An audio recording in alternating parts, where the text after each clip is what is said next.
So you want to learn how to curve the ball. Well, in this episode, I'm gonna give you a step-by-step tutorial on how to hit those bending free kicks. Generally speaking, curling the ball with the inside of your foot is one of the most common and popular shooting techniques in football. As compared to other techniques like knuckleballs, it's relatively easy to learn and very consistent in game situations. But don't get it twisted, it takes a lot of practice, so if you're expecting to miraculously learn this technique overnight without putting in thousands of hours of hard work, this is not the video for you. But for those of you out there prepared to put in the work, stick around and let's start from the beginning. And you want to start with a proper run up to the ball, which means having a bit of an angle to the ball. Imagine that the camera is the goal. I would probably approach the ball from an angle somewhat like this. People who tend to go for a more straight run up usually go for a knuckleball or just a pure power strike, but that's not what we're working with today. Also, I've seen tons and tons of tutorials where people give you exact steps. Take 5 big steps back, 2 to the side, and you're good to go. Honestly, it doesn't matter how many steps you take back. Once you get into the technique a little bit more, you will find out the distance and the exact angle that works out for you, because the only thing that really matters here is that you have an angle to the ball. This will help you shooting the ball in the right way that will put some curve on the ball.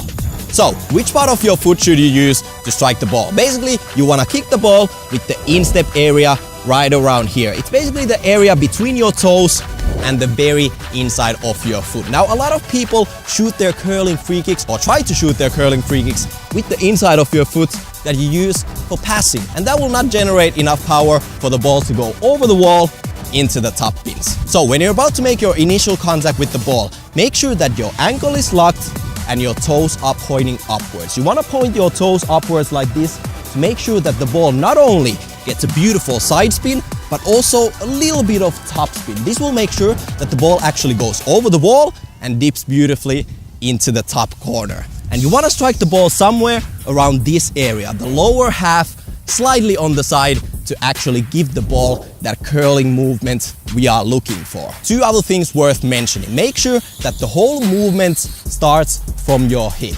Just like this. You want to have some nice momentum when you approach and shoot the ball. Nobody has ever shot a nice free kick just by swinging their leg and having their hip not working together with them. You can see from this is never gonna work out. What you want to do instead is approach the ball from a nice angle and have your entire hip moving and creating some nice momentum. Also, your non-kicking foot, your standing foot, has a very interesting role in this technique. Normally when you pass the ball, let's say the camera is you, I'm trying to pass the ball directly to you. You are used to having your non-kicking foot pointing directly towards your target. But in this case, I'm actually gonna have my standing foot pointing slightly away from my target. Why is that? Because with this technique, we are trying to generate side spin. So I'm actually trying to aim somewhere over there and hope that the curve is gonna kick in and the ball is gonna actually end up directly towards your target. Now, the last piece of the puzzle is the follow through. What happens after the short moment your foot is actually in contact with the ball? And here we basically have 2 schools of thought. We have the people who just let their entire leg swing freely like this, and then we have guys like myself who tend to stop their follow through a little bit quicker. My planting foot actually makes a pretty funny looking movement. It basically drags along the ground and I land back on my kicking foot. Some people shoot their free kicks like this and their planting foot stays in the same spot all the time, but for me the movement is something like this. You can basically go with whatever version you feel comfortable in, but the important thing here is that your entire leg actually continues the movement and it slices across your body to make a circle like this. This will once again help you give the ball some curl, some sideways spin that we are looking for, and it almost happens naturally as you are approaching the ball from the side anyways. Also, it's very important to lean over the ball a little bit. If you are leaning back, the ball will end up going all the way over the goal, which is not something we are looking for.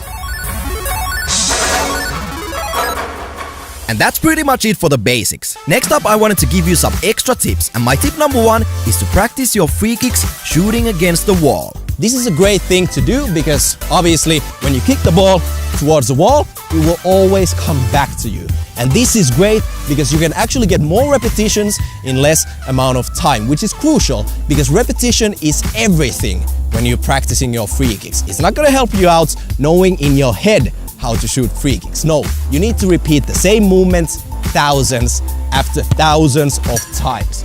And shooting against the wall is a great tool for that, especially if you only have one ball with you when you're going to the pitch. Another great tip is to analyze how professional footballers are taking their curling free kicks. The internet and YouTube is packed with free kick goals from the world's best footballers. So use all that free information to analyze and see how other people are doing it. Also, the next point might sound a little bit weird, but try filming your own free kicks. And when you get home, analyze the shots that were good and the ones that were bad. Normally, you can spot the difference immediately.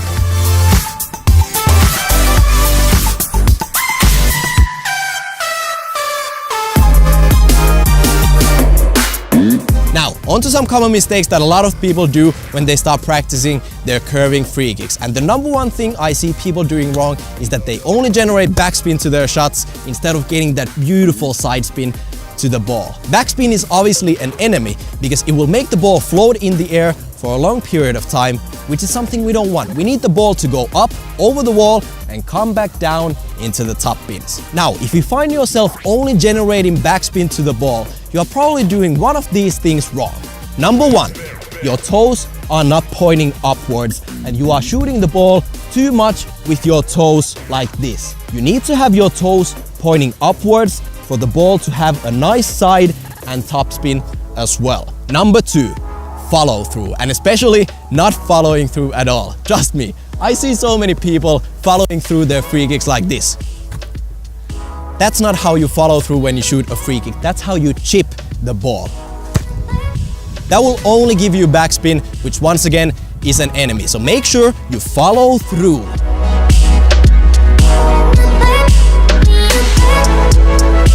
So, let's summarize a little bit. Make sure you have enough angle on your run-up. Point your non-kicking foot slightly away from your target and hit the lower half of the ball with your instep. As you hit the ball, make sure your upper body is leaning over the ball, your ankle is locked, and your toes are pointing slightly upwards to give the ball some topspin as well. And finally, follow through by continuing the movement with your leg across your body.